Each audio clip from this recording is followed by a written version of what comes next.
Restaurant Unstoppable. What the most successful restaurateurs know that you don't. With excitement, allow me to introduce to you today's guest, Mike Bausch. Are you feeling unstoppable today? I am feeling unstoppable here at Andolini's Pizzeria. Andolini, sorry. Thank you for correcting me.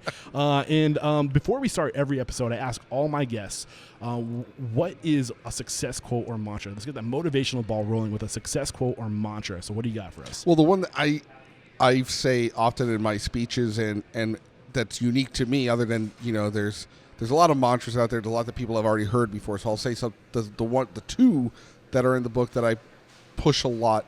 One is, if you're not impressive, then by default you're unimpressive. And in the restaurant industry, that's a hard pill to swallow. People don't think if I'm doing everything right, then I'm fine. And well, fine is death. Fine's the worst word in a restaurant. Like, oh, that table's fine. Yeah. It's horrible. That means everything sucks. It means that they're going to not complain too much tonight on premise, complain a lot on the drive home, and they're never coming back. Yeah. And then the other thing is, the complacency of today is the direct enemy of tomorrow. Whenever you're like, this is great, we're fine, we figured it out, our process is totally cool there. We're good. I could call it a day. When you're not questioning what sucks, you're just on your path to death. Yeah, man, I love that. And that's like how you start the book, really. You really dive into that mindset that, like, okay is not good enough. You really have to strive to be something special. You really have to, you can't settle for being just like everybody else. You have to have a unique selling proposition. I think you even get into that expression in itself. So where does it make sense to start telling your story? Because you weren't like in high school thinking like, I'm going to graduate and become a pizzeria owner. That wasn't your plan. No, I mean, nothing about this plan lands here. I'm a kid who had a Marine Corps father who was born and raised in Manhattan. I lived on both coasts in New York and in San Francisco. Was on my path to become an officer candidate in the Marine Corps through working restaurant jobs and going to college and planning on law school, and then the world threw me for a loop. And I was thinking about this the other day. It's kind of like I was swinging on a par 5, which I don't. No restaurant person plays golf. You play golf often, and you own a restaurant. Because you sold your restaurants. You do not work in a restaurant. But imagine I was going to hit a par 5, and the ball hooked real bad and landed on the green, on another green. But it's like a foot away from the hole. On another green. And nobody saw it. and I'm like, well, I guess I'll just play this hole. Yeah. That's what my life is. So what path were you on? Take us back to when you were a young man, straight out of high school. Like, what did you see your life being? Like, what trajectory were you on? I genuinely felt like I was going to go to college, be successful in college, and then go and probably do something in law or business. And if I look at all the guys I graduated high school with, that's what all of them did. They're all financial planner in the Wall Street of San Francisco or something along those lines across the board. I'm a big proponent of music, and not just proponent, but I like music. I like a lot of different songs. And as a kid, there was a song that said, find your back door in life. Don't go through, okay, I have to go through this. I have to do this. And I always felt that I wanted to find my option. And I never anticipated that being a restaurant. Never anticipated that being pizza. When people will say to me, "Oh, Mike, did you always know pizza was for you? Did you always love pizza?" And I'm like, "Yeah, I always loved pizza." You always love pizza. Yeah. It's a stupid question. If you don't love pizza, you should just die. You're a garbage person that should be wrapped up in a carpet and cut up. Just go away. I really do genuinely. I don't have disdain for people. I don't say things negatively about people. But when I hear someone say, "I don't like pizza," what's wrong with it? Okay, maybe your gluten intolerance, maybe your totally different if dairy you have issues. That. But someone's just like, I don't know, I don't like pizza. It's like someone, I don't like movies. I don't like music. I don't like happiness. They might as well say, I hate puppies and cookies. Right. That's funny. So we're kind of leaving out a big part of your life, though. You did go into the military. You do come from a military family. Yes. So get into that. Well, I went to officer candidate school, which is you have to be allowed to go in, and that's different than enlisted of the Marine Corps. My dad was served in Vietnam. He did so much in the Marine Corps. There's so many things that he had revolutionized. He is the guy who was there in the 60s and volunteered to go to Vietnam. In the 70s, he redid how all of recruitment was done. In the 80s, all the guys that you would see in Fox News that were like talking heads speaking about whatever political thing, he at some point worked for my dad. And he really should have gone on to be a general. The only thing was that he would call out BS of his superiors. He had no problem saying the emperor has no clothes. He's not a political guy. He's not going to play the game. And if he had, because he was so beloved by his staff or anyone that worked for him, he easily could have been a general. My brother went in the Marines as enlisted, and he had a great following of people, and then he went into Alamo Rent-A-Car just like my dad and went on to become vice president of Alamo Rent-A-Car. My dad did this and revolutionized Newark, New Jersey, Alamo Rent-A-Car, and what he did is if someone remembers car rental back in the early 90s, they would put a bumper sticker on the car of this is Alamo's car, this is Hertz's car. And he said, hey, can we not have a billboard saying, please murder me and steal this car to everyone coming out of Newark, New Jersey? That was the first thing he did. And I could just talk about him for this whole podcast, but that led me to believe in the love of leadership and driving the car. My brother did the same thing at Alamo Rent-A-Car. And then I went to the Marine Corps, and it was extremely arduous because I'm not knowing I'm a type 1 diabetic, and at any point I can get dropped. I have to run faster than enlisted guys. I have to run 3 miles in 24 minutes, so that's an 8-minute mile, and then do, I think it was like 15 pull-ups and 100 sit-ups, and that was just the PF. That was the physical fitness test. That's nothing compared to anything else. That's just to qualify. It's one a qualifier. Element to qualify. And here I am. At first, I'm losing fat because type 1 diabetes is juvenile diabetes. You lose all the fat in your body, then you start to lose all the muscle. So here I am showing up there pretty lean, and then I start to lose my muscle, while other people who showed up decently lean are now gaining muscle. And I can't feel my face, and I'm having what's called a diabetic neuropathy. All my extremities and I never go to sick bay. I can't feel my face or my feet that well, but I'm not going to sick bay. And I was just so hard-headedly stubborn. I'm going to beat this. And I didn't know I had type 1 diabetes. I had popped for the urine test on the entrance in San Francisco, but they just had me pee on a piece of litmus paper, and it turned to color, and they're like, this says you're diabetic. And I said, well, I had a bunch of orange juice this morning. All right, fine by me. Oh, man. So I got past that test, and then so did you maybe know that, or did you have a fear that maybe you were, or did you just think it was a concept? Fault? Okay. I had no awareness. When they said you're diabetic, I said, I'm not 90 years old. Yeah. And I had a bunch of orange juice. I didn't even know it could happen to kids. It was really, really stupid of me. Yeah. And I was a type 1 diabetic will pee several times a day, lose a lot of weight. You have no insulin in your body. That's what's occurring. A type 2 diabetic has insulin, but it's being compressed usually by weight, or they might have a naturally occurring disposition, and they could probably help it or fix it with a pill. I just had a pancreas that stopped one day. Yeah. No insulin. And here I am in the Marine Corps. And anyone that was talking to me or was directly in charge of me liked me, even though they're just cursing at me nonstop and giving me a hard time. Yeah. I could tell that they got what I was going for. Anyone that didn't was like, this guy's performance is starting to suck. Well, his tests are great, and his leadership value is the highest in your platoon, but why is he running even slower than he was last week when he was not the fastest guy when he even showed up here? And it became this debate. And this is one summer when I'm 20 years old. It's not the defining thing of my life, but it taught me so much. And there was my platoon sergeant was also a really special character.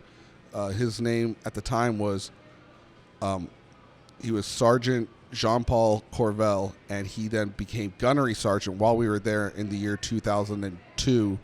And then he went on to fight in Fallujah and do all sorts of battles, and and retired in 2013 as a master sergeant, which is just 2 notches away from the highest you can get. The guy was such a motivational guy that it tapped it. I said, I want to be like that guy. He was always really, really excited for the day, dedicated to everyone while also commanding a presence and not being a cheerleader. He's not a peppy dude, but he's really in control of the situation. And I admired him. I admired my dad, my brother, and all these different great influences that I had seen, and I knew what it took to lead. And you could look at pizza and the restaurant industry, and I have a very fervent love of pizza, but it's a widget too. Make the widget as great as possible, then make the experience the best as possible, and there you go. Yeah. I kind of, answer that question about high school, I figured I would end up selling or doing something, but I would try and find something I like. My dad didn't aspire to work for Alamo Rent-A-Car, but he thrived in that environment. And I figured, okay, I'll end up working for some company and I'll do great things for them. That's genuinely all I thought. I mean, I think the military is a great option for young people. It teaches so much about discipline and just, it really just helps form, I feel, just like a realistic approach to like what it takes to be successful in life. What was the biggest takeaway you took that you think influences you to this day, the biggest impact the Marine Corps had on you? There's always something else, and it can always be better. And the second you fall in love with your own BS, you're dead in the water, and you're a danger to yourself and your team. Yes, man. I love that. And I mean, maybe we can come back to this later when we talk about how you've started your business, but what ended up happening? Did they just finally figure out, oh, you're a diabetic, you can't be here? And did you just get like... For OCS, you leave, and then you would graduate college and then come in as a second lieutenant. You would just be a commission. You would then go to the basic school and be a Marine. You don't technically become a Marine at OCS. It happens after college. So you just go home. A lot of people don't come back. A lot of people do OCS, graduate the program, and then don't come back. They have a really high attrition rate. There's very few Marine Corps officers currently because of how high the attrition rate is. I just went home, and then I'm like, okay, now I'm going to go to at first it was, I feel sick, but not normal sick. I don't want to walk upstairs. I've been running miles. I don't even want to walk upstairs. And my brother's like, have some beers. Let's get some food in you. You look like a skeleton. Let's go get some more sugar and food and booze and everything I shouldn't be having. And it makes me feel even worse. Oh my gosh. And then, and I was visiting him in Florida at the time where he was working out before I went back to college. And then it got to a point where he's like, you can't even feel your face at all. I'm like, I can't feel anything on my face. And I thought, this is really stupid. I thought I was like poisoned by something maybe. Yeah. And I went to the hospital and they brought out a cartoon chart that they give to children. And it was like, do you have of what type 1 diabetes is? Like, pee in the middle of the night? Have this, have this, have this, have this. And I'm like, they just looked at it like, do you have this? Do you do this? Do you do this? Do you do this? I'm like, yeah. Like, you're the most obvious case of type 1 diabetes we've ever seen. Where have you been? What have you been doing? You just been home sleeping all summer? I'm like, not exactly. I was in Quantico last week. Jesus. And then they're like, hold on. How are you alive? And then they took my blood sugar. And your blood sugar, a normal person's blood sugar is 80 to 120. Mine was over 1,200. Damn. And they had seen people go comatose in the 500 range. So it was just... That's probably a testament to the physical, shape you were in, maybe, that you were able to go up to get to levels up that high. I don't know what plays into it, but... I just turned everything off in my brain except I will complete this task in front of me. Nothing will stop me from doing this. Put one foot in front of the other, run the mile, run the hill. And it's not fun. It's not like running on a track. No. There's this hill in Quantico called the Chosen Hill. And it's not chosen like you're chosen, but chosen after the Battle of the Frozen Chosen in the Korean War. This is a horrible... They named all these roads just after the worst wars in the history of the Marine Corps. And the really nasty wars, they named the hardest hills. It was just a straight 45-degree angle up. Jesus. And you're not running in... You're running in boots and you have weight on you and it's just pure pain. And that was wake up, run, and then walk to breakfast? Well, breakfast is a mile away on the fastest foot walk you've ever done in your life. To slam food in 7 minutes or less, to then be completely sleep deprived, to then go sit through an hour of class. You had classroom. Yeah. To then be messed, if it was a black flag because it was too hot because it's Virginia in the middle of summer, just be completely messed with for 5 hours in your bunk. And for as bad as that is, it doesn't compare to how gnarly like SEAL training and recon training, and once you're a Marine, all that training is. It's a much different type of training. Enlisted training at times is probably harder than OCS, but OCS, at any point that you back down or you show the slightest bit of this isn't my thing, you're gone. Yeah. You have to be a leader the whole time. So the reason why I want to put emphasis on this is because it was only 2 years after, so at the age of 22, that you opened your own place. Yes. And I just feel like this had to, like, if you could have overcome that and the challenge, if you were stubborn enough to keep on going through all of that, I mean, I feel like it must have set you up for success. It must have given you some level of, I don't know, like just hardening that set you up for anything. Like anything after that must have just been a cakewalk. You're saying exactly what I was thinking at the time. And keep in mind, I'm 20 when I'm in the Marines. I get done. I don't know why I feel like everyone liked me here, but a lot of people didn't like me. People from another platoon would be like, that guy's had the highest leadership quotient, the guy that sucks at running.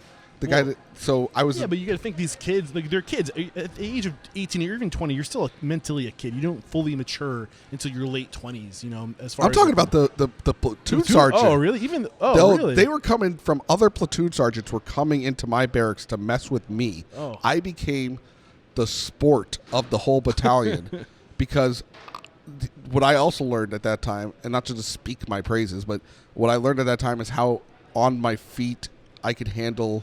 It's like improv. Without having an improv class, I'd have a guy come in. I have no sleep in my system. Bausch, I heard you did good on your leadership quotient, Bausch. Oh, you think you're so effing good. You think you're this and this. Cannon Bausch does not believe that he's so effing good. Cannon Bausch is this and this and that. We're having a verbal war. I can't break. I can't laugh. I can't. And they're saying hilarious stuff. They're just destroying me. And I'm going toe-to-toe, and I'm not just backing down and go, because then I would get owned. So I'm going toe-to-toe with a lot of these guys that are coming into my barracks to mess with me. That made them want to come back more. Yeah. Like, oh, you sucked on your run today. Well, you got the highest leadership, billet. But isn't that, they're like, aren't they trying to break people down? Isn't that like kind of like that? Isn't that like the goal is to like? It's not the goal to break you down. In enlisted, it's the goal to break you down and build you back up. In OCS, it's to see if you break under pressure, and then you're gone. Okay. And I didn't break. So that was a feather in my cap. And to your point, when I'm 22, sleep deprivation, you're going to have to get up and make dough at 6 and come home at 10:30. Sure. Yeah. Who gives a crap? I don't care. I can do that. It made everything in my life have perspective. And like I was saying earlier, once I was in it, though, I was having a conniption of what is going on with me. Why am I want this. It should be mine. I should own this right now. Why I know I can run faster. What the hell's wrong with me? And then this weight lifted off my shoulders in the hospital when I gained 30 pounds overnight. Wow. Because they Not overnight, really overnight? No, overnight. Wow, man. Because insulin into my system I was in insulin shock. Where did it all go? Is it just in your gut? It's not like that. It's like just you're dehydrated. You're so immensely dehydrated that you're water weight. It's a lot of just water, and the insulin just made my whole body just absorb it. Yeah. To sponge it up, and my ankles ballooned up and everything, and I went from like 135 to overnight to 140 to by the time I got out of the hospital I was like 158. By the time I went back home to California, all of like a week later, I was like 165. Wow, that's incredible, man. The body is such a weird thing, dude. So what happened from this experience to realizing, okay, I'm a diabetic, this is why I had all these challenges?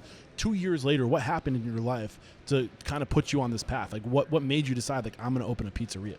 That was more just serendipitous. So I go back to California. I'm still working restaurant job. I'm working for the YMCA. I'm working for St. Mary's College as an RA. All stuff where I lead people. Don't know that I'm learning that craft. And I figure, well, I was planning to go to law school. I should still go to law school. I have everything's set up. All of the courses I'm taking are geared towards going to law school. I take the LSATs. I do good. I get accepted to Golden Gate University Law School. I go to my first day of orientation. I look around. I saw nothing about it that was welcoming or that made me think I want to drop another $150,000 into this. Nothing about it felt like this is where you need to be in life. And that same week, my brother got transferred from Fort Lauderdale to Tulsa. And I've never been to the Midwest at all, for that matter. And he said, hey, I'm getting transferred to Tulsa. If you ever wanted to do a restaurant, this would be the time. So he knew that you must have been talking about maybe wanting to do a restaurant? It's really stupid. It's genuinely, you're adding more thought than there ever was placed. My brother's like, it'd be fun, right? Yeah, so, we'll do a restaurant thing. And I'm like, yeah, that's what everybody thinks. I need to get out of California, and and then I visited Tulsa first, and I saw the opportunity. We didn't know where it would be. We didn't know what we would do. We didn't think even pizza. It was just we'll do a thing. And I then packed up my stuff. When I went back home to California, and I was just all my friends were moving on or moving to LA for their job or moving there, and I just felt aimless. And I don't like feeling aimless. It's not my thing. And I said, yeah, let's do it. So I deferred law school. Drove to Tulsa from California on a 2-day drive, unpacked my stuff and said, okay. And first, like, what do we do now? I guess figure out how to get the license. Okay. Wait, so real quick, what was your brother? You said he transferred. He was in the military. Was he in the military? No. My brother was in the military till like 1989, right before the first Desert Shield that became Desert Storm. Before that, he gets out. He's then kind of floundering in life. He's 15 years older than me. Okay. He was in... When we were walking in, he was walking out. He then becomes a rental agent at Alamo Rent-A-Car. And from a rental agent, the person's like, oh, would you like to upgrade your vehicle? Becomes vice president of the company. Okay. Just worked the ranks. Gotcha. He revolutionized the way they did the algorithm of understanding how many cars they need in their fleet. Became pretty indispensable. He, one boss did something dumb. He got that guy's job. The next boss moved it away. He took his job. And then moved up the corporate ladder to the point that he's in their base headquarters of Fort Lauderdale, is moving from Fort Lauderdale to Tulsa. And in 2004, in Tulsa, where we are now, Verizon, Capital One, Honeywell, Enterprise Rent-A-Car, National Rent-A-Car, and Alamo Rent-A-Car all moved to the same business district park because of tax incentives. So the town that we started in, Owasso, a suburb of Tulsa, had a 10,000 influx of people in the course of a year. Yeah. So it was like, strike while the iron's hot. Let's move to this town. That was one of the things I was hoping that would come out of this. I mean, there's a lot to do with timing in this. Like, I mean, there's so many. It's usually people who are like outrageously successful have everything it takes to be successful as far as the discipline, the leadership, all the things you cover in your book. But sometimes there's that wave that sometimes there's timing plays into it. Do you think that played into it at all? It was very good to have that influx. It got us off the ground. The problem was everyone else saw that influx as well. So all the big corporate guys then opened a restaurant. We opened up within 6 months of that influx of people, the 10,000. Yeah. We were open in 6 months, which is unheard of. Yeah. I mean, really, it was a 2-month sprint because November 15th, 2004, we get the LLC. We decide the location. We're open January 8th, 2005. So we're talking really a 2-month sprint. And then we're open. And by the end of that year, Fuddruckers is being rumored, and Target's coming to town, and all these things are coming into town. And then between 2006 and 2009, 40 restaurants opened, of which by 2010, 37 had closed. Wow, that's and crazy. that was the trying time. That was the, oh God, are we going to get through this? Or there's so much competition. They have every advantage. All I had was just ingenuity and the determination to grind any issue out or figure it out. And those companies, you can't, if you're Fuddruckers, you can't just change the menu because it's not working. I could. Yeah. Let's get into just what was it like? Like, just really paint that picture of the things you wish you knew then, that you know now through trial and error. Like, what was it like?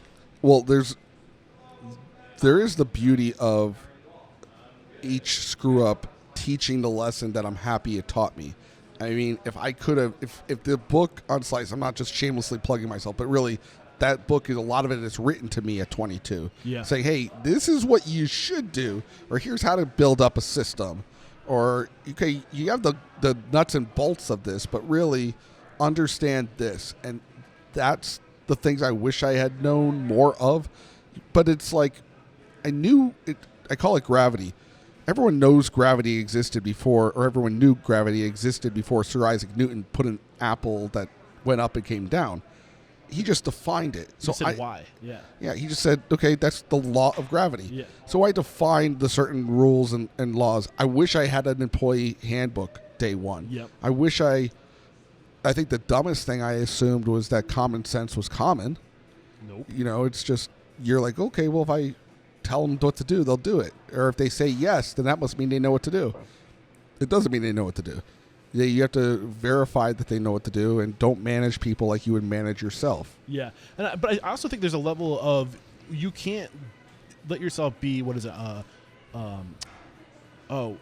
Paralysis by analysis, like where you are afraid to start because you want everything to be perfect. I do think the approach you took is the best approach, which is just start. Maybe it's better to have something of a foundation as far as an operations, like a basic idea, but you're not going to fine tune those things until years later, because you're constantly learning. What you think might be the best way won't be you need trial and error. Like, it's not going to be perfect on day one. I fully agree. I would highly suggest someone not empower a 22-year-old to start a restaurant with limited restaurant experience. For sure. But you had a little bit of experience, right? I worked 2 different pizzerias, which I didn't pull my recipes from even. I had worked fine dining as an expediter with a little bit of a server. I learned more. I was better prepared for the job from the Marine Corps and being a camp counselor at the YMCA. Okay. Camp counselor at the YMCA taught me, when I have a bus full of kids and we get dropped off in downtown Oakland and they're 6 years old, how to get them all to obey so that they don't walk into the freeway at the Fortune Cookie Factory. All real stories. Like, let's play touch the wall. And if you don't touch the wall, you're dead. You might actually die. So those corralling kids, because it was interesting too, is I was 18 when those kids were 6. Here I am 22, and my kids are a little bit older, but they're basically the same age. Yeah. And they've grown up with me, and here I am 22 trying to control 18-year-olds. I think there's a lot of mistakes then that I knew, and my brother was working his job at Alamo Rent-A-Car, and we're like, let's make it a family thing. Let's have them all know us. Having your staff know where you live to pick up their check is a really dumb idea, and that's what, in the first year, it was like, well, they could just swing by the house and pick up the check. I absolutely hate that. I think creating boundaries is really smart that a lot of opening restaurants don't do. They want it to be, we're all family here. I do not like that. I do not prescribe to that. They're a team. I will go to the wall for my team, but they're a teammate. We will all not, if we become familial for whatever extra reason, great, but that's not necessarily the goal. It's not the goal. Yeah. And making profit is the goal. The product was not nearly as good as it should have been, but it was pretty darn good for opening with limited experience. But I was okay to say, okay, this could be better. Okay. And then my biggest lesson that when we were just getting inundated with all these other restaurants opening, I wanted to stand out, and I didn't realize that the cardinal sin that we engaged in was trying to fit in at first. And the more you can stand out is the smartest thing. So what do you mean by trying to fit into the community or trying to fit in with your employees? No, neither. Trying to fit in, like, this is what an Italian restaurant should look like. Gotcha. And this is what an Italian restaurant should sell. Yeah. And, Cisco sells this on their Italian line, so we should sell that. Yep. You just, the food reps are going to be like, well, we have this frozen product that you could sell. You'll make money on it. Okay, well, I guess you guys know what you're doing.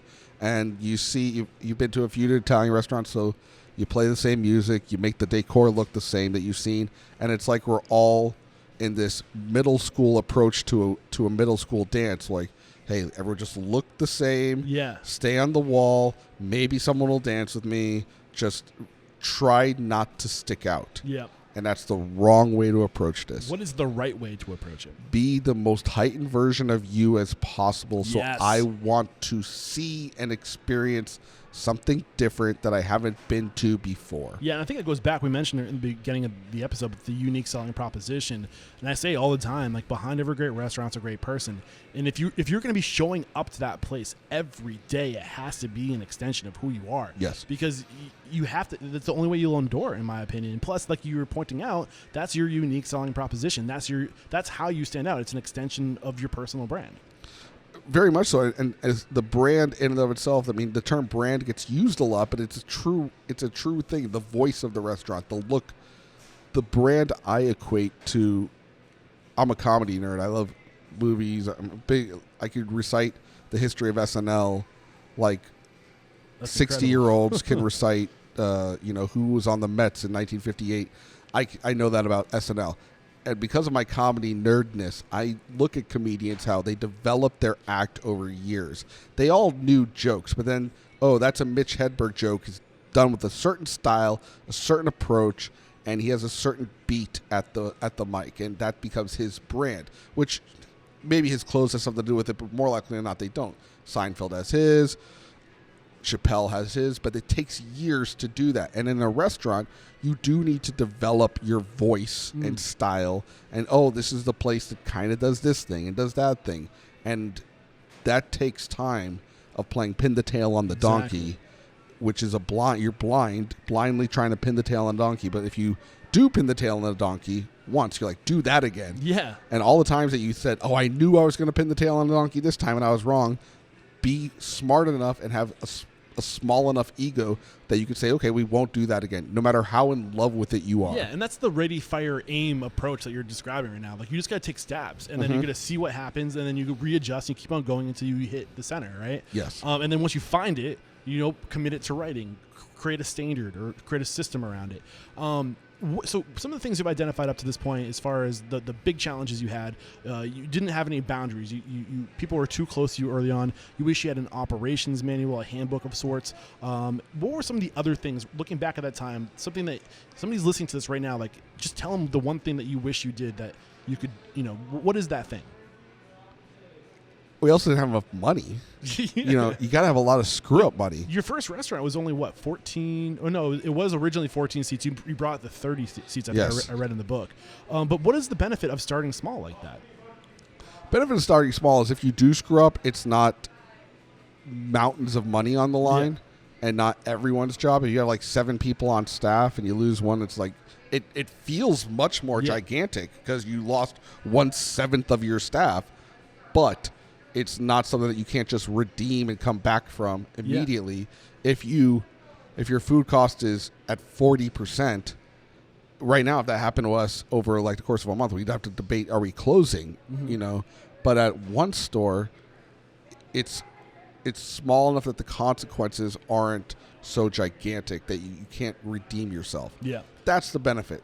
We had 6 years of practice. So you talk a lot about partnerships and communication. Get into really quick, like, what the dynamic between you and your brother were, and what made this partnership a good partnership from day one. It was really hard at first because we didn't set that. I think that was another thing I would say is, hey, define this relationship more, because we didn't have it defined at all. My brother got a bonus. He's putting the money into the restaurant, and then it's like, I'll be there every day. Well, he couldn't. He physically could not be there every day, and then his actual boss is like actually driving in to check and see if he's there. He's coming in for lunch all the time. Why is your boss here for lunch all the time? He's like, he's coming to see if I'm here, which is crazy in the corporate world. Like, why do you give a crap? Just, you care about, but he had a boss who was on him, which is just insane, because my brother's a VP at a company. The guy was like one notch above him on VP, like head VP. It was very, very odd behavior.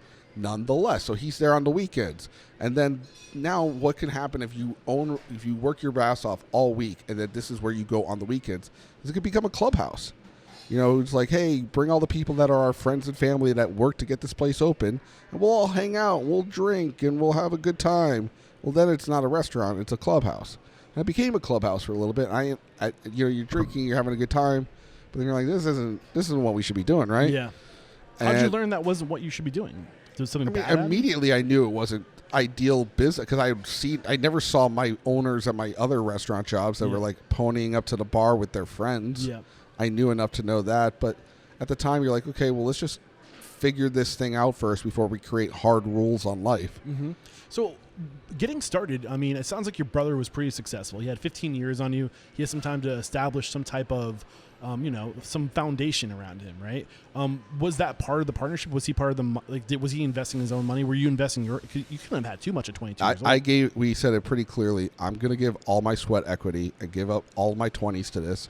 He would come in when he could, and that was it. That was all there was to it. And then growing it from there. And we got the business by store 2. So did you need outside investment? Nope. Okay, beautiful. Why is that important, do you think? It's ideal. I warn heavily against investors because if it's clearly delineated what the investor is investing in, what their return will be, there's a way it can work. But in a restaurant game, more likely than not, it's not thought up. Someone thinks they're owning a restaurant when they invest in a restaurant, and then they want to have say in that restaurant. Yes. It gets really dirty really quick. I give the example of like, if we had an investor and they just said, well, you guys didn't make as much money last month. You know, I see a lot of these college kids drinking Four Loko. You should sell Four Loko. And I'm like, I don't think we should. I'm going to need you to sell Four Loko. Yeah, and you really don't have much of a choice when your money is not, when your skin's not. I mean, you're putting your sweat equity in, but you don't have any other assets that are really deal breakers. Like you can be replaced, but the physical building, all the ovens, all the things that people own can't. You know, like, sorry, what I'm saying is, like if you own the restaurant, if you put your money in, you really do control everything at the end of the day. So it's really important. Plus, you started small. Was it 1,500 square feet? Yes. A really small restaurant, and by year 2 we had doubled the size of it and taken over the Singular Wireless, which tells you how long ago this was. Before it was AT&T, it was Singular Wireless with a C, and doubled it. And but my brother, was able to give more time to the restaurant, and eventually by 2010 or so, they wanted to move a lot of their operations to St. Louis, and he said, "I'm not." Took his severance and then was able to fully dedicate himself to the restaurant by 2012, 2013, and then it's me and him operating it. 7 years into it. Yeah, and I don't want to underplay. It wasn't like we didn't meet or talk about stuff, but I was boots on the ground running the show, making the calls on everything. Yeah, doing all the payroll, doing all the marketing, doing all the everything, and then he would be there on a Friday or Saturday night. And then it was back to me doing it. Yeah, but I think it's important to realize, I think people, when they want to get into this industry, they look at people like you and they say, that's where I need to start. But the truth of the matter is, it took you almost, 7 years to get to the point where you even had a second location. And even before that, you scaled your first location, you doubled in size. Like you stayed, like growth comes from the inside out. Yes. When I say that, what's going through your mind? We wanted to open a second store by year 4. We couldn't get a bank to give us the time of day, and we had clean books. And even at that, our bank in the suburb, the bank we were depositing our money at every day was like, we'd love to, and we give them all the stuff they asked for, and they're like, yeah. Well, we went and talked to our president. He doesn't want to do it because you're a restaurant. Yeah. Then we go to the big bank. Well, they're a big bank. They should have a lot of money. Yeah. They're the first fastest no you'll get. Yeah. And this goes back to one of the reasons why I think it's so important to start where you can, to start small, because if you can afford it at that point, then as you start to do better, that's excess income. That's how you scale. You start putting that money away, and it doesn't happen overnight, but it happens from cash flow management, knowing what you need to survive, keeping your liabilities as low as possible, and then reinvesting in your business. And that takes a long time. I think the macro point of all that is, if you look into the restaurant industry as your cash grab, it's profitable. But if you look at it as a cash grab, I'm going to open one, then I'll have 2 or 3 by year 3 or 4. No brainer. We'll staff it. And then I'll have someone run it. You're going to fail. You're going to waste an extreme amount of money. Mm-hmm. Even if you say, well, I'll pay them the best amount of money, you're not necessarily going to get the best people. You really, truly have to be boots on the ground, especially in a new concept, develop it, really live it, that it gives you happiness just that it exists, not that you're getting money on the return. And at that point, then you could tweak it to the point that you could make it profitable. If you start in as a cash grab, then you really should be buying a franchise and have stupid franchise money. Yeah. And when I say franchise, there's a lot of BS there where people buy. You're buying a system. They are, and there's so many. When people say you should franchise, I'm like, I don't think my system is I'm one of the most systematic guys I know in the industry, and I don't think that I'm in a position for this to be systemized enough for me to sell it to someone. But when these people buy a franchise that's a single unit and the second store is the franchise, it's so inherently stupid. It's like you've never even proven the concept. Yeah. You've never even proven the systems, and you're selling them? Right. That's like an immensely obese person who went to run a mile, who's now going to sell their system for weight loss to someone else. I love that analogy. That's so great. Okay, let's start talking. You said you wish on day one you had a handbook. At what point in your journey did you start to really develop these HR items, these systems, these processes? Was it before location number 2? Was it location 3 and 4? Like when did this stuff really start all happening? about every system I could create along the path. By 2000, I would create something here or there, and then one of my friends who worked a very corporatized restaurant job in California just said, hey, here's all of it. And then I tried to, before you had the technology to scan it in, I just ended up retyping the whole thing, the whole 100-page document. And every time it said California, I said Tulsa or Oklahoma. And I looked at some of the stuff that didn't apply, but almost all of it I put in. And that was the first thing I did. So they say all the greatest artists are also they steal, and I think that's a great lesson is that you have to go to your neighbors. I think this is why it's so important for us to come together and to share knowledge, to support one another, to say, hey, like, this is how you do it. Like, don't be afraid to go ask people for help and to steal a little bit. Eventually, that's a reference. That's a starting point. Eventually, you want to make it your own. But it sounds like that's what you did. You pulled something. You had a foundation, a starting point, and over time, you evolved those systems to be custom to what you needed. Yes, I did that with every system, every managerial task and book. Yeah. And then I started to notice, I was like, there's nothing that says to do this. And then I would write that down. And well, that's what I meant by earlier when I say you just got to start because it's not going to be perfect on day one. It's going to be, and it's never going to stop. It's always going to be. It's still going. Exactly. So take us. You have a whole chapter dedicated to systems in your book. Yes. What are some of the most important lessons we need to know regarding systems? A system is only as good as it's evaluated and how it's maintained. That's a big part of a system. You can have tons of systems. And a lot of people do. You could overwhelm your staff with systems unless you have the ones that matter, that are going to be checked, and then inspect them rather than expect that they get done, and manage your people on the top level.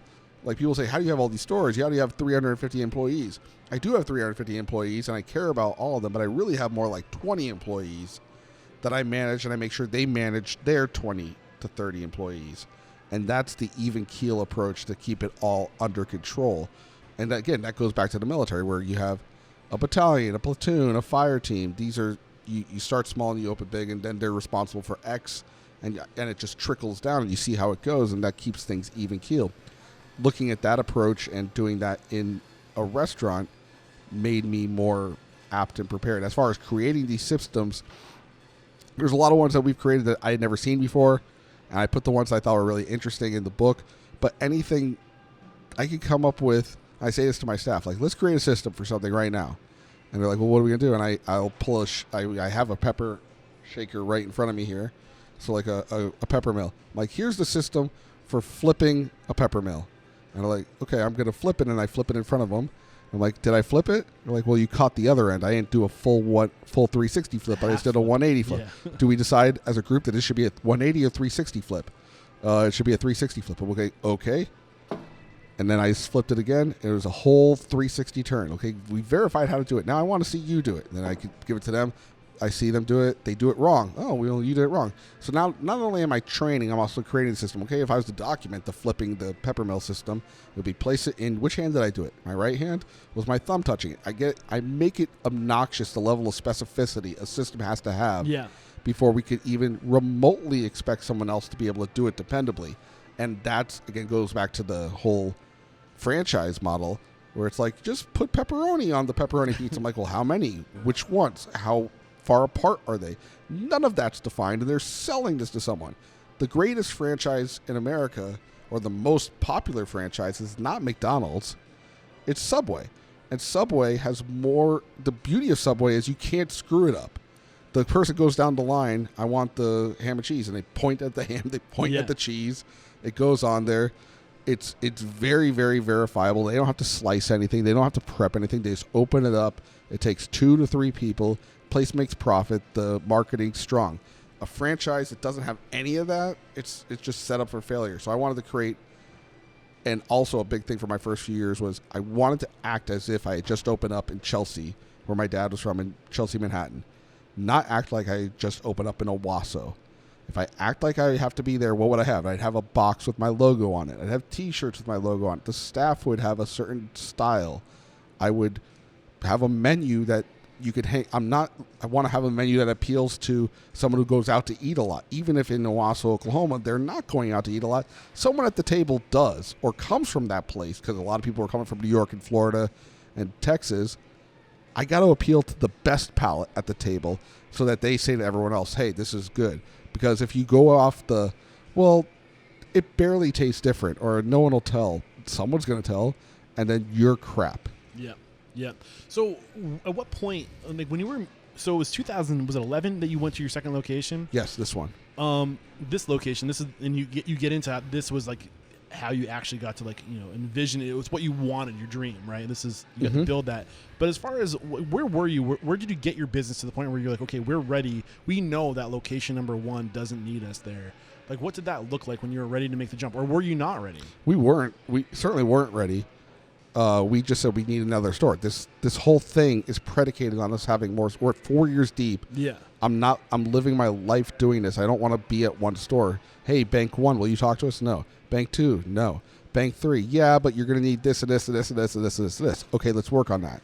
The second we could, then we did. So I got into the store, I had brought in some managers and some other people that were helping grow the business. I mean, just, people had worked restaurants before, and they looked at me doing what I had done, which is trying to do everything. They're like, you can't do everything here and there. You got to train these people to do it like you do it.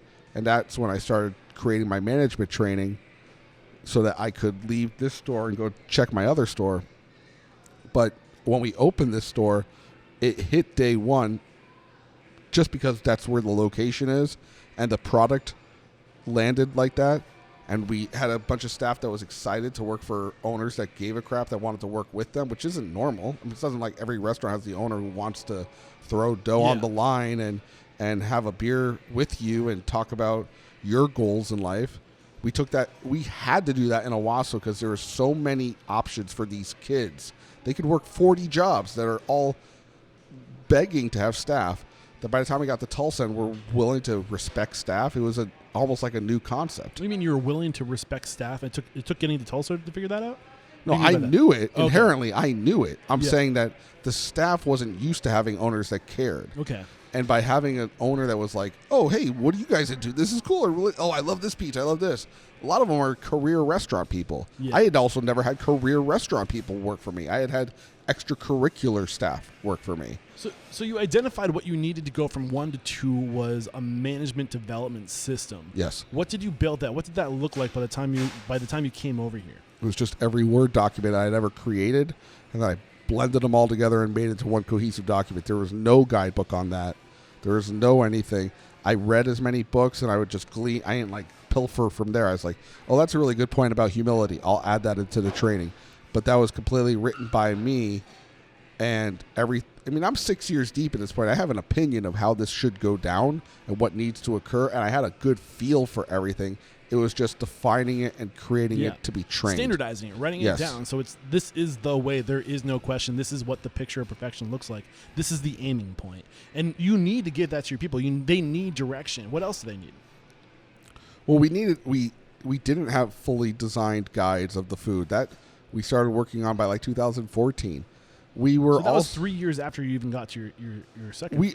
It would be like I would have an Excel recipe card by year 1, but by year 4 it was all, hey, let's make it a little bit more specific. But there's so many variables in pizza that I was just trying to wrap my head around. Yeah.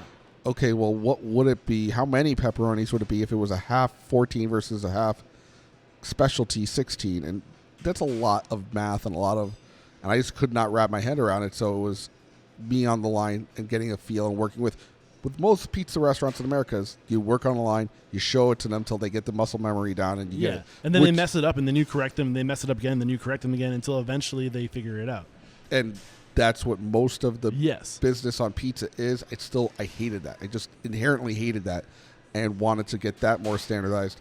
By 2015, we had an employee handbook, but then we wanted to have an HR representative actually evaluate it. We just started to, what could we do? Each year we go into the year, like, what things can we do? And by the time, like, 2015 came around, we're 10 years deep. I'm like, what do we need to do to be an adult business that we're not currently doing?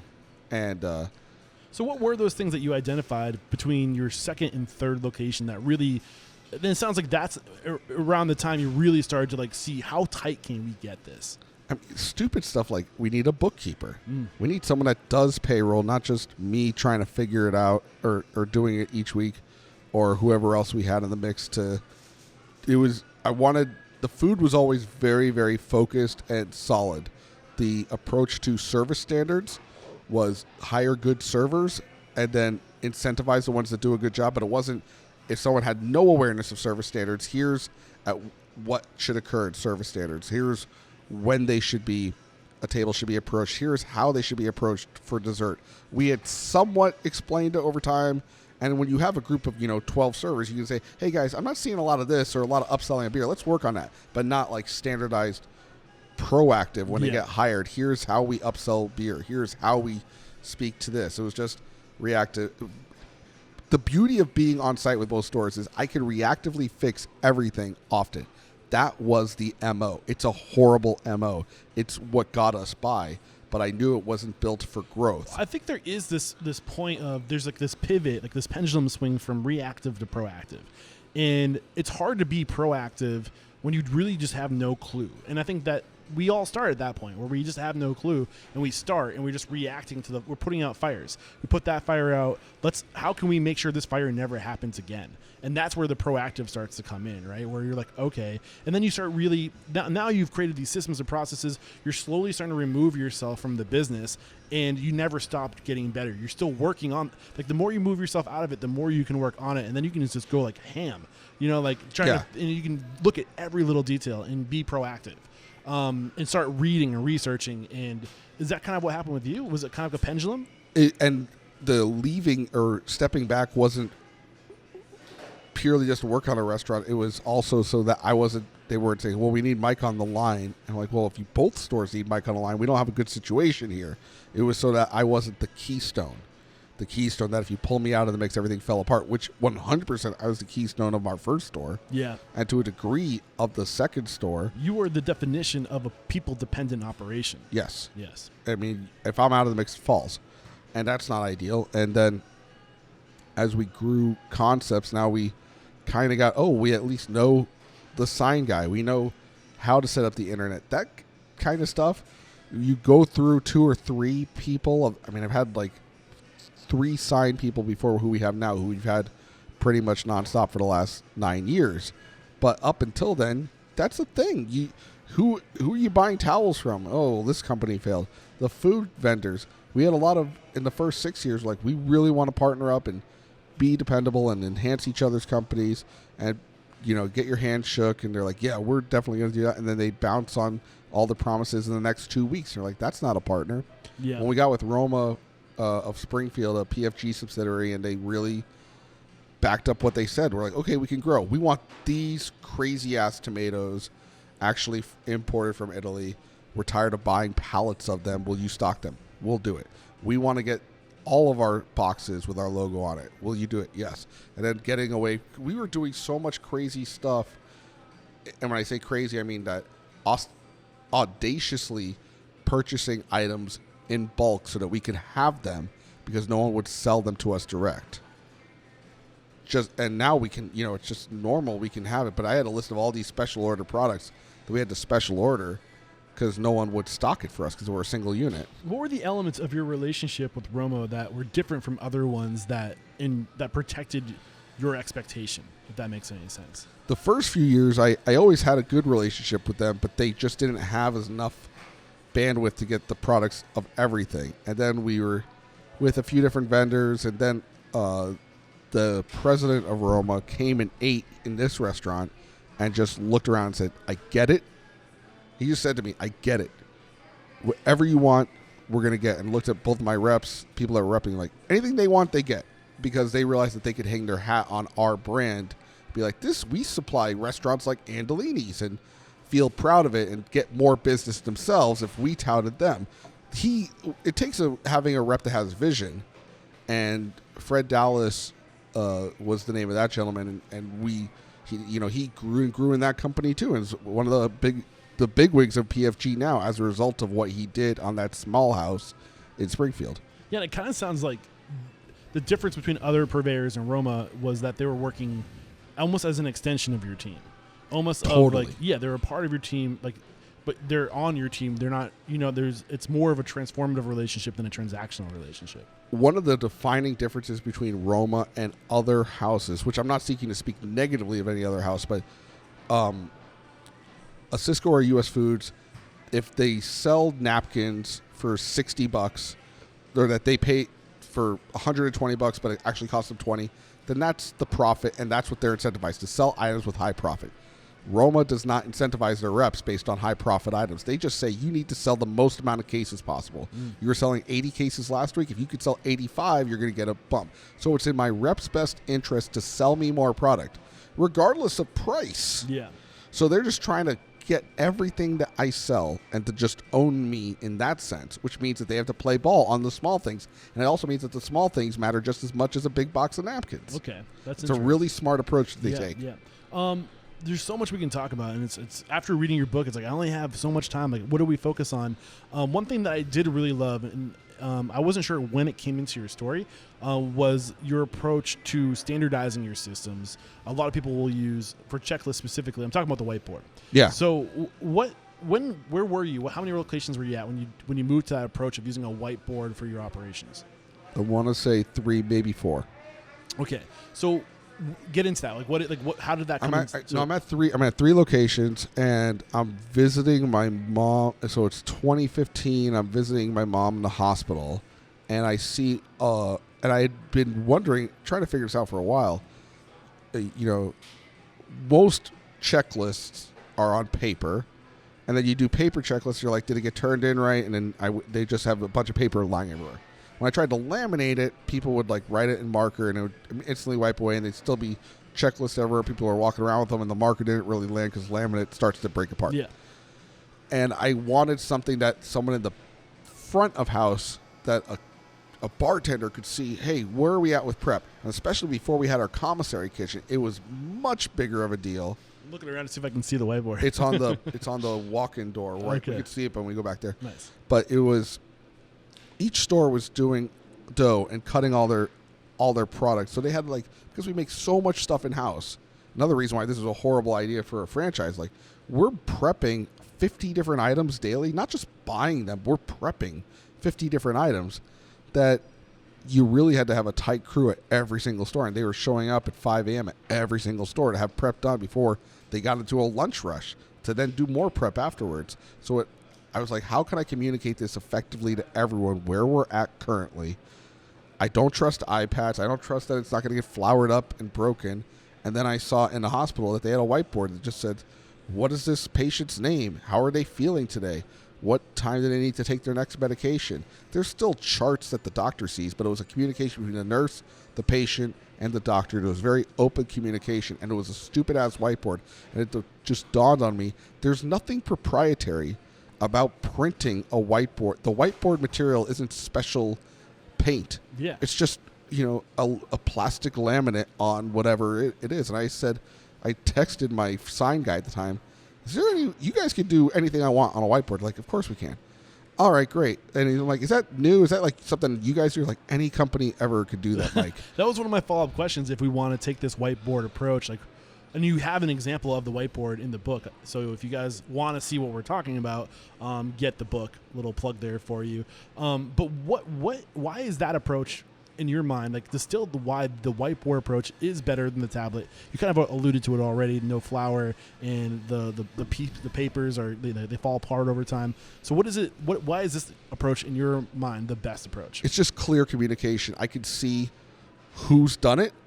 and what is left to be done. And I could see it.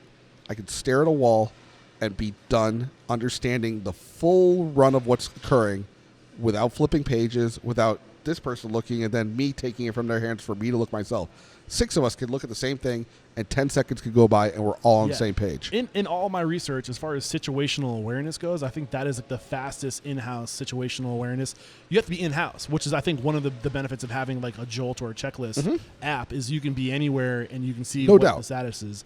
But I do love that approach. But I think anybody can like create a whiteboard and have their checklist, magnified on a giant wall. But what's the trick to actually getting your people to execute using that? There's a few different. First off, showing. There's a lot to be said about that. If you have a staff that doesn't get on board with your ideas, that's a problem in and of itself. But it's going to take at minimum 7 times for a habit to become, or for them to hear it once. Okay. So if you ask your staff 5 times, you're 2 away. You're 2 away asking them. You're like, I have to tell them this every day. I'm like, yeah, you have to invest in them. They're not used to it. You got to get it 7 times. And it'll take 23 days to become a habit. And it's every single day. And then it might be the path of least resistance is I just avoid it and they'll forget, which happens all the time in a restaurant. But if you can make the path of least resistance, hey, we're going to get in trouble if we don't. And then add to that, look at the why. Hey, did everyone notice we got prep done at 10:30 this morning? Yeah. And no one's wondering what's left to be done, and we're not like going into the walk-in or coming back out and trying to figure out what else isn't made. And we passed it off to night crew, and night crew knew exactly what little stuff they had to do, and they banged it out, and there's no ambiguity. And the front of house server or front of house manager who showed up at 5 o'clock walked into the back and knew exactly that we were 86th on this, and we had something else, which, again, a shift note, 7 shifts, Jolt, hot schedules, all these could do it, but usually it's speaking manager to manager. This allowed even the bartender to go to the back and see what's doing. It allows the front of house server to go to the back and be like, hey, I don't see like any prep done, and just be aware. More communication means more awareness. And that's what I saw with the whiteboard, and it was a success.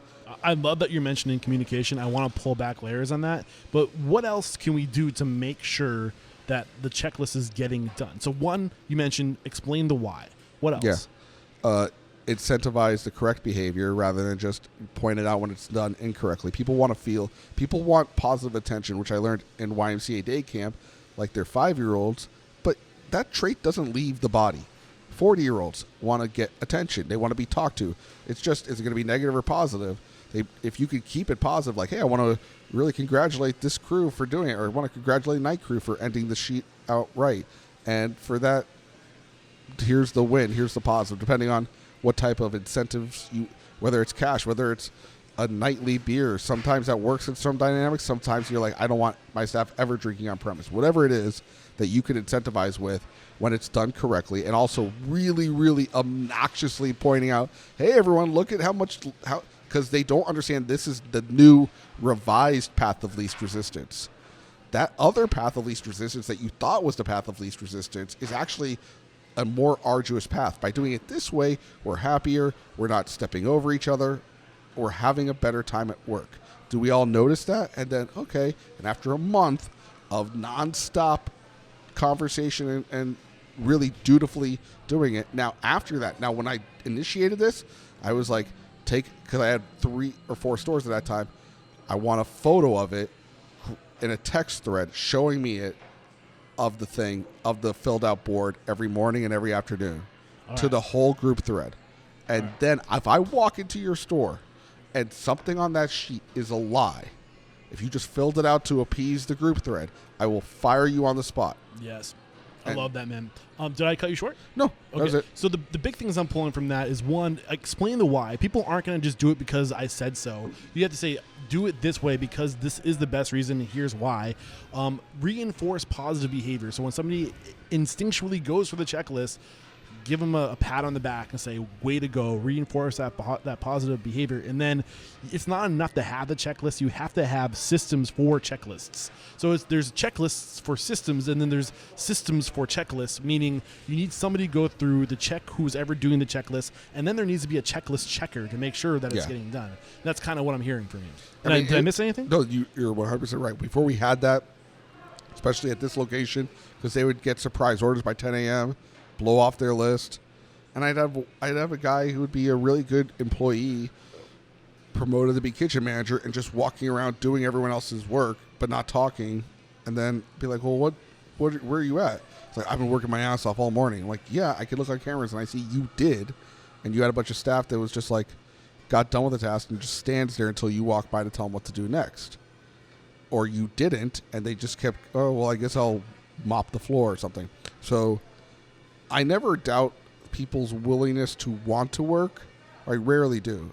I think are you delineating it in the smartest way possible that makes it obvious what the next task is? Yeah.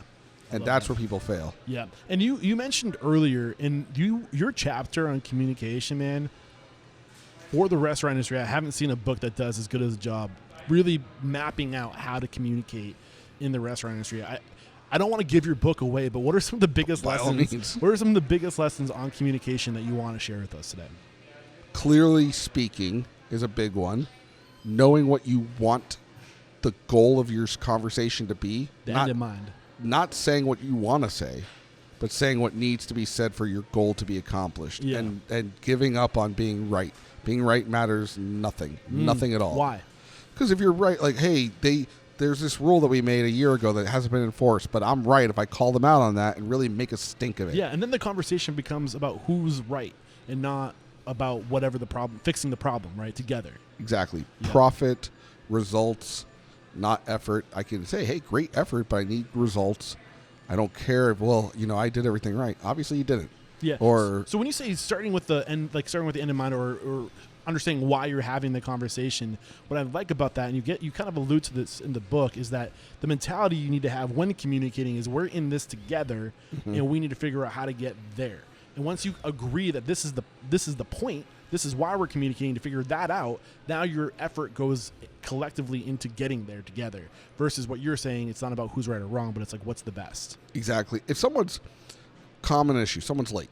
Yeah. So you're going to address this person. You're going to really just shove their face in the poop that they're late. Yeah. You're late.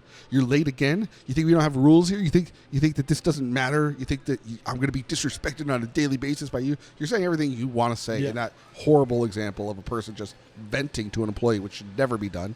Or, hey, you're late. What happened? Why are you late? Okay? Then, if you're okay, to the end of still not productive conversation, just an interrogation. Just, hey, you were late. Is that acceptable? Okay, are you going to do this again? What are you going to do different? What happens when you're late? Well, when I'm late, then yeah, you're right. The staff isn't ready. This type of communication. That's Socratic Method. Yes. The Socratic Method is just asking them questions for them to come to the realization, and you're working with them the whole time for them to come to their own realization, and then when they get to their own realization, it's theirs. They own it. Yes. They weren't just talked down to and took their beating, and maybe they heard the beating, maybe they didn't hear the beating, and you're going back to an adversarial relationship. Yeah, I love that approach of communicating. You know the answer, but the goal isn't to tell them to.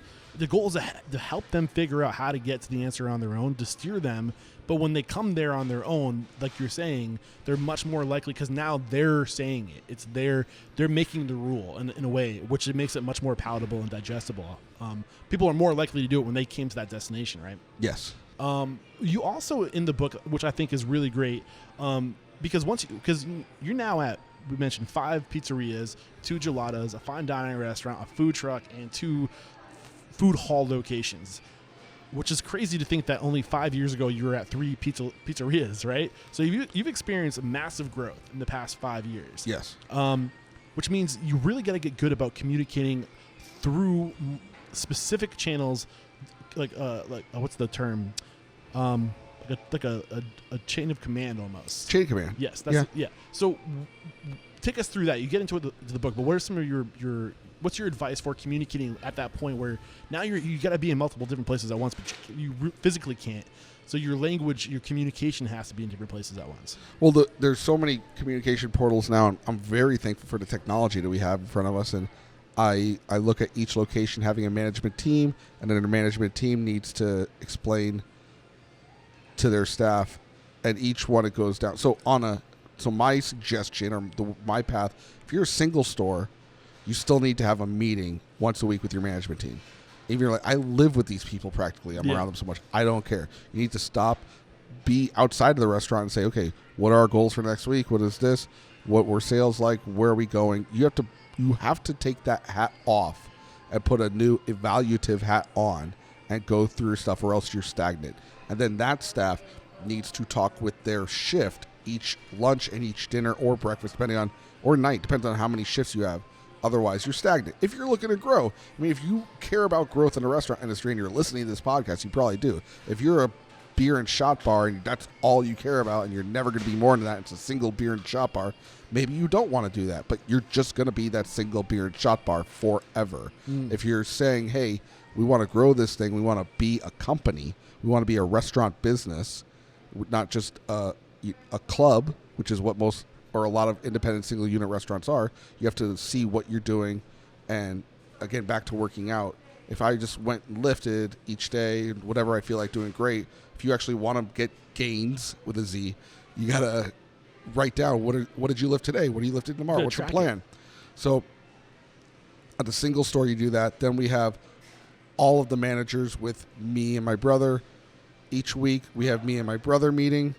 Once before that meeting, then we have a quarterly evals that I suggest everyone in your company be talked to about their goals, what they see going right, what they see going wrong, and then the things that you're noticing. So that's what your manager should be doing with staff. Then the staff should talk on an official portal for an official portal, which is 7 shifts or any scheduler typically. Yeah, Wise Tale is another great platform for bringing for an official portal for communication. The beauty of those programs are that you could say, Tom was late today, and you can't delete it. You can add, oh, actually, I was wrong. Tom was scheduled at 4, but you can't delete it, which makes it actionable in court, which means that if they claim unemployment, you're like, well, I have it factually based here. It's not in a Word document or Excel. I really do believe in online schedulers save a lot of money in a restaurant. They verify who's supposed to be there and when, and you can have a digital logbook. You can say, this went great today. This was a problem. You can document behavior. You can talk about sales. You can talk about weather, talk about events. Why is it important to document behavior? Well, especially with staff. If you say to a staff member, hey, we got to let you go, and they're like, well, why? This is the first time I've ever been talked to. That's not cool. If you say, well, I have 10 times that it's not like showed up with a bad attitude. That's an opinion. You said showed up 10 minutes late and threw their books on the ground. Didn't have their uniform on. Here's definable facts that occurred. There's no opinion about it. This is a fact. If you were to watch it on video it would be an absolute fact. And then you can show that to them and say, these are the reasons why. You've been talked to 3 times about it. We're not firing you. You quit via your own actions. We're just showing you the way out. We told you. You confirmed that you understand what we're telling you. You have to. You can't. It's not my word versus your word doesn't hold up in court. You need data. You need to track things. I think that's where it starts to get. When you start to scale, you really got to start.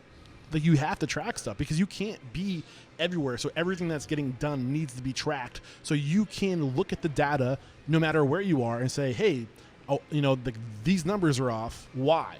And that's your cue to go into that area to ask questions.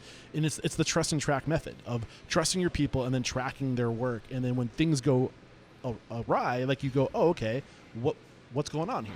But you map that out really well in the book, the chain of command, the communication. And I think these are things that aren't intuitive. These are things that you have to pick up a book and learn and go get expertise. And I never, even though I've seen it before, that was the system that we had created for the most part.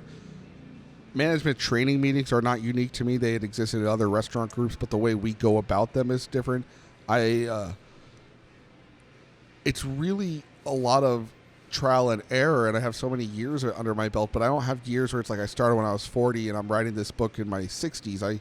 I have it really boots on the ground in the last 15 years in the world we're living in today, and I tried to make, again, the stuff I write in the book to be evergreen so that if you read this in 2040, it's not like, well, why would you need to explain to someone why they were late? That's not going anywhere. People are going to be late. You're going to need to do the Socratic Method in 2040. Robots are always going to be working, so you're going to need to explain to the robots what they did wrong. You also mentioned in the communication section, what happens when, the chain of command, the communication gets to the end user. Now the manager is communicating to the staff at the pre-mail or the daily meeting, but there's nothing to talk about because everybody's doing their job and everything's perfect and we can't find anything to talk about. What's the point of having that conversation if there's nothing to communicate? Any staff member that says that, which I think even people listening might be like, well, of course, you're going to have days. I don't remotely agree with that basis. Why? Because there's so much you could talk about. If everything was great, like I want to point out how great this has been. You could just point out how great everything has been to have that be a rah-rah. Yep. You want to start the day off on a positive note. You want to, even if it was to be like, hey, tell me I do this in meetings. I start off our meetings, and this is not something I created. This is from an entrepreneurial book. Do you know the name of the book? Well, it's a process called Traction, which is an entrepreneurial operating system program. I don't write about this in my book because it's not my story to tell, but I'll just say, if you're listening to this, I start every meeting off with best and best, which is best in your personal life, best in your work life. Yes. And then that mentally takes the brain and decompresses it like, oh, well, okay, now I know something about their son, and now I know something that they're stoked about at work. And we started off with everyone saying something positive, so the tone of this meeting is inherently good. Mm-hmm. It doesn't take a lot of time to do, and it sets everything in the right way. It's going back to the Marine Corps. Marine Corps training is so psychological, and it's so psychological at times that people don't realize it's being psychological. For example, you will have the sergeant instructor wearing a brimmed hat, and it's that big circle Smokey the Bear brimmed hat. And when they take it off, that means I'm not disciplining you anymore. I'm educating you. And you don't realize that that's occurring when they take off the hat because you just don't. But then you're like, your brain subconsciously says, oh, I'm in a different realm right now. Additionally, they realize that the brain needs to decompress for a certain amount of time each day. And I didn't realize this at the time, but you would clean your weapon, and no one messed with us when we cleaned our weapon. And it essentially was meditative time. It was, people are like, I do my TM or I meditate. Well, the Marine Corps has meditation time. It blows my mind how progressive the Marine Corps and the military was and is. But like, they always seem to be so far ahead of, like, I don't know if everything they're doing is totally it's like intentional. they didn't know. They just knew the brain couldn't handle being interrogated for a straight 18 hours while you're awake. You could be sleep deprived, but it still needed to decompress at some point. Yeah. So during the weapon cleaning time, that's when that occurred. And that is something that in a restaurant, they're going to get into their meditative roles when they're making, it's very meditative to just push out dough. They get that. But what you don't get is the moment to set the tone for the day and the shift. Because if someone's coming in with all the monkeys on their back about their day, and you don't say, okay, just want to point out how great this is, or you have to say, I want to point out how good this and this is, but we got to be ready for this order today, then you're just going with the status quo. And status quo will always start to steadily decline. It never steadily increases. Status quo without communication, without enforcement, never just, hey, and everyone just started cleaning more than they normally do for no apparent reason. Yeah. So you've been in business now for 15 years. The last 5 years has been from, it took you 10 years ago from one location to 3 locations, and then it took you 5 years to go from 3 locations to 6 total pizzerias, a fine dining, 2 gelatos, the truck, and everything else. What's your life been like? I don't always get to talk to somebody who's at this level and who's going through that growth right now. So how's your life most drastically changed in the past 5 years? I got married in 2014, and my wife knew the deal at least. But there's certain things I've ran quicker on certain things and I've slowed down on others. And with this massive amount of growth, having a son in 2017, I really had to be real systematic about my day. And if I wanted to get enough accomplished to do this job, I had to switch to getting up at 5 a.m. and going to bed at 10.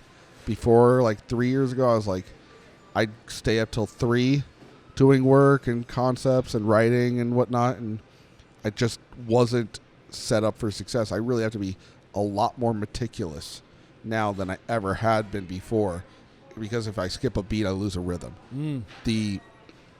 I think that's what it is to be at this level. And I don't know, again, not to toot my own horn, but I don't know many people that are independents that get to this level. I can, the ones that I know, and especially in pizza, because pizza is significantly more gnarly. Yeah, so competitive too. There's like every city has hundreds of pizzerias. It's the most competitive, maybe next to like Chinese, you know. But there's like couponing, the coupon games, the marketing has to be incredibly intact.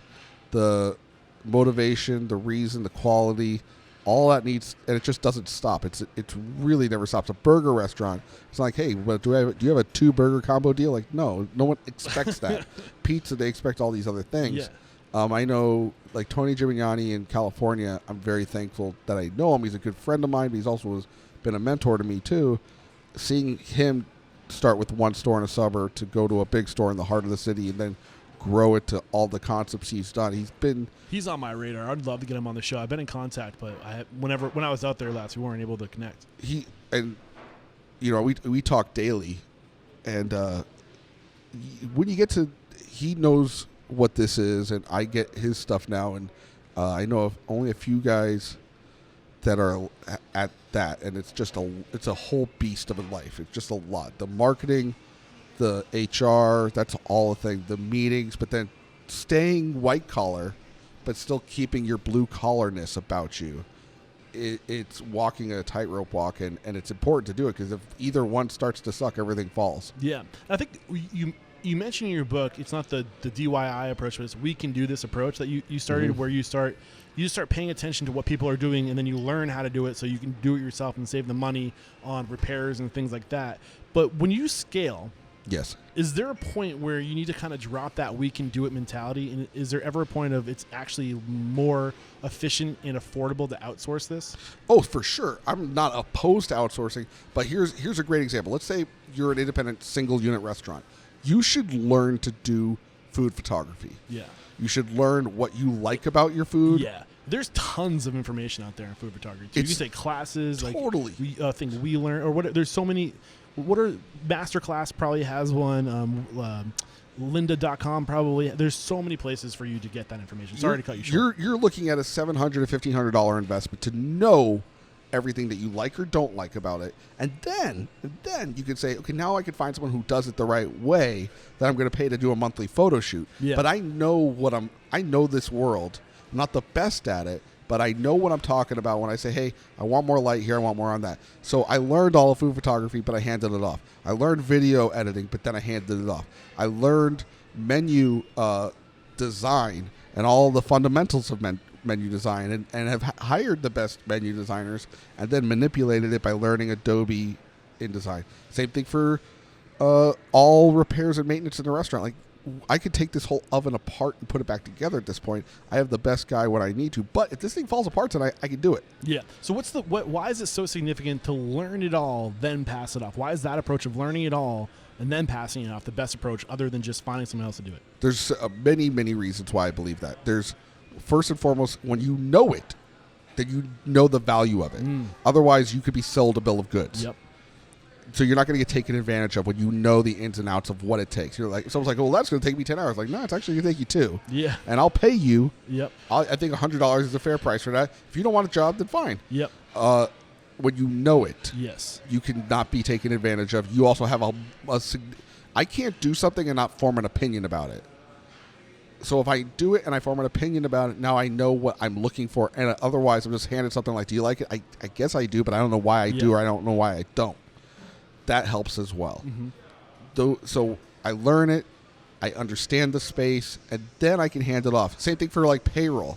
You should learn, hey, I want to do it this way, where we're doing it based on the tip, or this and this. Learn QuickBooks, learn it all. Then have someone that can just do the busy work, if that's why you're handing off, because your time is more valuable, which is the ideal. You learn it so you have an opinion of what you expect them to do, so you can leave it and then not waste your precious time on it. Yeah. So, and I think maybe I didn't catch it, but if you did say this, the idea of like, if you know how to do it now, you're not dependent on whoever does do it. Like, you don't ever want to make yourself dependent on somebody else getting the job done. So if they show up sick or whatever, they get in a car accident, like whatever, now you can do it. You don't need them there. It's not maybe the best way you spend your time, but you're not, in a bind. Did you? I don't think I got that. The self-reliance part of it is, and COVID was a great example of that. I mean, right here, right where you're sitting, we realized, oh crap, we need March 16th. We need to create a take-home kit because people are going to have their kids at home. They don't know what the hell. They've never had this before. Never been with their kids during the daytime. Let's do a take-it-home pizza kit. I don't have time for a photographer to come out. I don't have so I shot a video on my iPhone. I knew how to do a tripod. I did a portrait photo of the kit, then filmed myself for my staff. Here's how you build the kit. Here's everything on it. Then was able to plop open my computer in InDesign, make beautiful instructions of how to do it, and took what normally would be a 5 to 6 week marketing program with all the pomp and circumstance and compressed it into 90 minutes and had a whole new marketing program on its feet, out to the masses. Started at 2, was out there by 3:30. I love it. Is there anything we have not discussed up to this point that you want to make sure we get out? I mean, we talked about a lot. I think I look at most restaurants, people, I think 90% of independent restaurants are a single unit trying to figure it out. Yeah. Then you have this middle tier, which is they've been in the game for a while. Maybe they have 2 or 3, and they're either wondering what it's going to take to get to the next level, or they don't want to get to the next level, or they're afraid of the next level, or they're so egotistical that they think that there's nothing better than what they've done. And then there's that next level of really systemizing and getting to this macro self-awareness and self-actualization that I think most restaurateurs want to get to, but they don't fully get there. Or then you sell it off or whatever. I wanted this book to approach all 3 of those and do it in a palatable way that wasn't preachy or condescending. I think I haven't really touched on, and not to make it a sales pitch for the book, but the book's entertaining. I don't expect a restaurant person to not be entertained for an extended period of time. So I have a lot of my humor in there, which we haven't delved into, my hilarity, but it's a humorous book. It's a fun approach. And I think the audiobook speaks to that as well. Is the audiobook out? Because I couldn't find the audiobook. The audiobook has not dropped, as they say, yet. It should be coming out any day. Yeah. Do you narrate it? Yes, I did it myself. And normally those things are like week long in a studio. I had because I'm friends with the radio show out here, and banged it out in 2 mornings and then edited it down and did it, which any restaurateur who's a pizza restaurateur is going to know the phrase I'm about to say next. How much is that in pizza? Very, very smart feather in your cap if you could say, but how much is that in pizza? And that's how you barter and trade and get by. Well, I think that's a good point to when do you know it's worth outsourcing or doing it yourself is what's my time worth? What's my expertise worth? Like, what is my dollar per hour value to my business? And if is that, I don't know, I've never heard that expression, but it should be, you should value yourself. Otherwise you're like, well, you're a glorified employee. Yeah. If your time isn't worth anything, your time should be worth $200, $300 an hour, because if I can go out to that point on my feet in a COVID world and create a promo that then turned into us selling 2,500 pizza kits, that turned that 90 minutes into, I was worth to this company, $25,000 in 90 minutes. Yeah. I think I'm picking up I know I'm picking up what you're putting down. And so I do want to talk about COVID a little bit, but something just came into my mind, something I meant to ask you earlier, but I wanted to wait towards the end of the conversation. You scaled to 5 pizzerias, right? And 5 pizzerias, a food truck, then 2 food hall concepts, Proximo, and 2 gelaterias. And then we have one at our airport currently, and then we also sell pizzas to grocery stores for retail. Yeah. So right when you got to the point where most restaurant groups start to take off with one concept, they figure out the formula to build out a restaurant, usually right around the 5 to 6 restaurant mark. When you got to that point, you said, okay, I'm done with that. Now I want to do fine dining, and I want to do a gelateria. I'm not saying that right. You said it right. Gelateria. So how difficult was it for you to hone in, to get something fine-tuned, and then to take all of your energy off of that to focus onto something you've never done before? Was that pivot hard for you? Originally it was, but now pivoting and doing that is actually second nature. See, a franchise if I went into another city or I went into another state, the mountain of stuff on my plate would be, okay, what's the jurisdiction here? How does licensing work here? Yeah. What's the new routes and tracks for these for getting food? What new relationships do I need to develop in other communities? Exactly. Yeah. And right now I don't have to do any of that here. I mean, I could make 13 more food concepts in Tulsa like that. Like no, super easy because I have tons of infrastructure that I've built here. I could make 8 calls and have another restaurant practically built between. I got the plumber, the electrician, the sign guy, the equipment guy. I just boom, boom, boom, boom, boom, boom, boom. It's not simply that simple, but it's sure as hell a lot easier when we first open the restaurant. You're like, hey, I want to buy my equipment. I found a company that'll sell me equipment, and then they're like, yeah, we can get you that prep table. And I'm calling every day like, yeah, it should be here any day now. Should be here any day now. You're like, when will it be here? This is a horrible company. But you don't know that because you haven't walked this road before. A lot of the relationships I probably could take with me. Many I would not be able to in another area. Along with that, and that's all figured out, there's still a lot of other stuff at play. And you're touching on one of the reasons. I mean, when I first started this podcast, I was very all about supporting independent, smaller operations, and I kind of feel like we need more of that in the world. And when people ask me, well, what's every big corporation once started as a small corporation, like what's the difference, blah, blah, blah. And I think what you're alluding to, part of what resonates with me is the idea that to scale at that level, you start to have to rely so much on process and system. And it gets to the point where you're not depending on relationships anymore. You're depending more on system and process. And I think there is a fine balance before, like, do we need to dilute society in order to scale? I don't think we should. And I like that idea of what you chose to do, which is I rather focus on going deeper into this community, creating more or strengthening my relationships or leaning into the relationships I already have and creating more opportunity for people in this community. Oh, certainly. I mean, I'm now I also have the benefits. It's a little bit like just taking advantage and striking while the iron's. If I open up in Kansas City, people will be like, what's this restaurant? I don't know. It's something from Colorado, some corporate chain. Like, no, it's me. I'm not a corporate chain, but no one knows that. It's going to be really hard to explain that. If I do something here, it's like I have like the Tarantino effect where it's just like, oh, well, I have no idea what this Tarantino movie is about, but it's by Tarantino, so I'll see it. Yeah. Like I have the promise is already inherent there. Like, oh, something from the Andolini's guys? Yeah, let's go to that. Let's see what they're doing.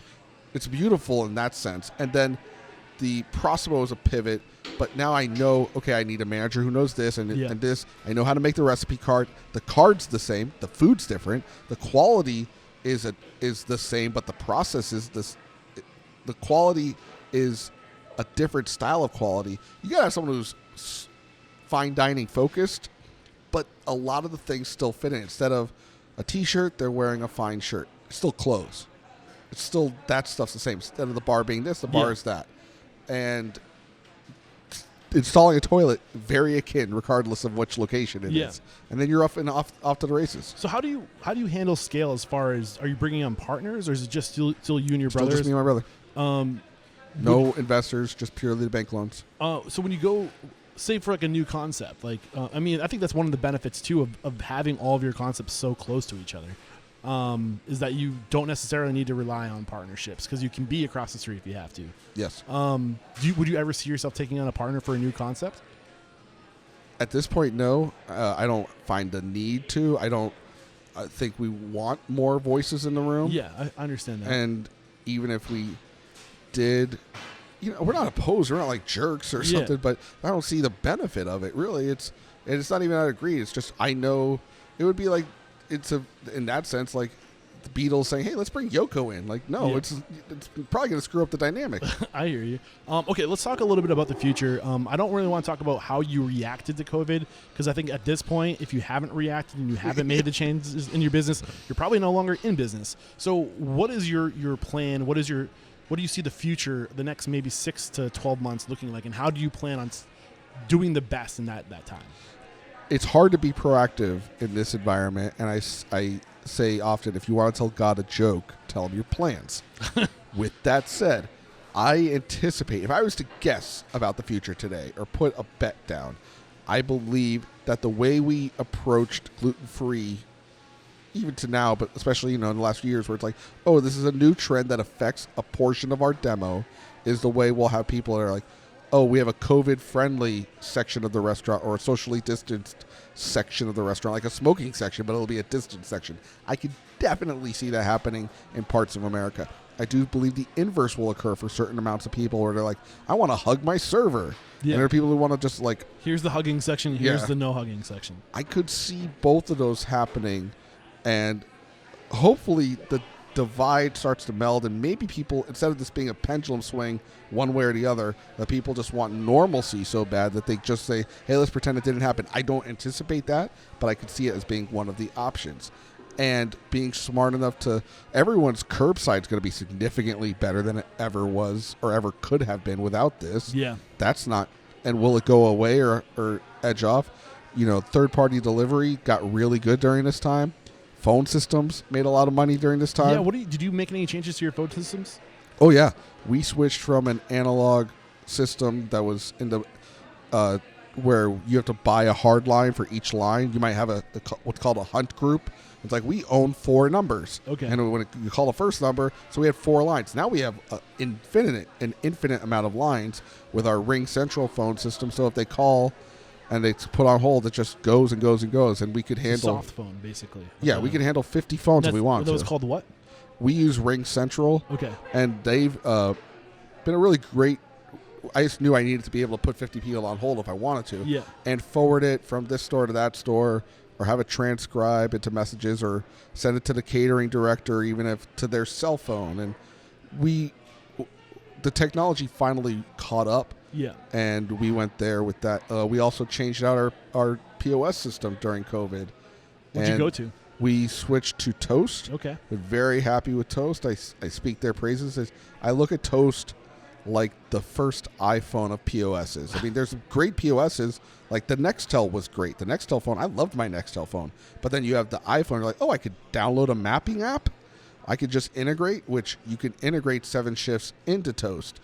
Everything integrates into these new POSs. I believe Toast to be the best. And I thought Toast is also a sponsor, I believe. So I don't think I'm speaking out of turn. And I didn't. I also didn't say that to you. But I would say this about Toast regardless. Toast right now in the year 2021 is it's just great program. I can see with 7 Shifts, my scheduling program, if someone clocked in at 9. Another sponsor, by the way.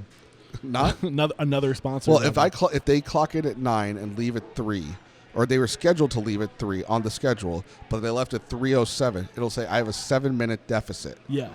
Because it's integrated. That's never occurred in the restaurant system before. And that's where Toast is huge, is its ability to integrate. The other great benefits are that it's cloud-based. You don't have to worry about updating every month when you pay your new subscription fee. Like, you're at the most up-to-date version. You know, so like PCI compliant, or is it PCI compliance? PCI compliance. Yeah, PCI compliance. Every time it's always being updated.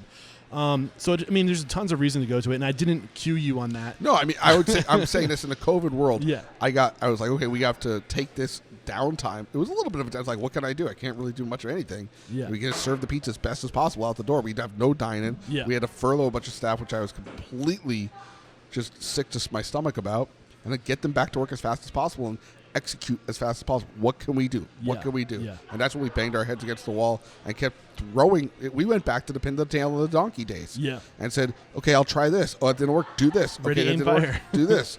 Or ready, fire, aim, rather. Ready, fire, aim. Yeah.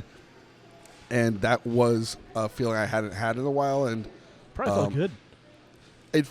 What felt good about COVID was like the reliance on our ability to create a system was verified, and we were able to execute and able to operate at a high level very quickly, not just based on our relationships, but we still have that acumen to build a system. Yeah. And I've built so many systems that I was able to, you want to throw anything at me, I can handle it. I can create a system for it. We can adjust to it. There's nothing that we can't adjust to. Yeah. And I will say this before we go to the speed round. All my sponsors, for the record, are my sponsors because people like you recommending them. So if you are interested in Toast or 7 Shift, please reach out to me, eric@restaurantstoppable.com. If you use my links, it shows my sponsors that this podcast has weight and they continue to sponsor shows, and that helps a lot. So thank you in advance if you do reach out to me to introduce you to my sponsors. And before we do go to the speed round, the mission statement is to inspire, empower, and transform the industry. So how have you transformed in these 15 years? Aside from being heavier now with the right medication. 15 years have gone by. I'm smarter. It's an awkward question because I'm the same person I was when I was 14 years old. Yeah. I still find farts funny. I still find all the same things Farts funny. will always be funny. But the my self-reliance and self-confidence and ability to not just be like, is this all going to fail? Is this all going to fall apart any minute? It's not. And the beauty of, there's a lot of things that are beautiful about this. People have met their wives. People have had children. I've had a life from this. I don't know. I mean, how am I different? I'm worn and beaten from the journey, but I'm better from the journey. And I think I've done something that's special to a lot of people. I mean, 2 nights ago at one of our other locations, someone had met there 4 years ago and surprised his wife and married them didn't propose, married on the spot in the restaurant with a pastor that was there at the table. I love that. People are having memories and moments here. And if I go to a mixed party restaurant, which I haven't done in going on a year, but if I was to go into mixed company and say, "Hi, I'm Mike," like, okay, yeah, hey, Mike, and then, what do? I own Andolini's. It'll stop the conversation, and they're, and now they instantly know everything about me, and like, it's at least in this town. Yeah, it's a nice feeling. It's a nice part of life at this point.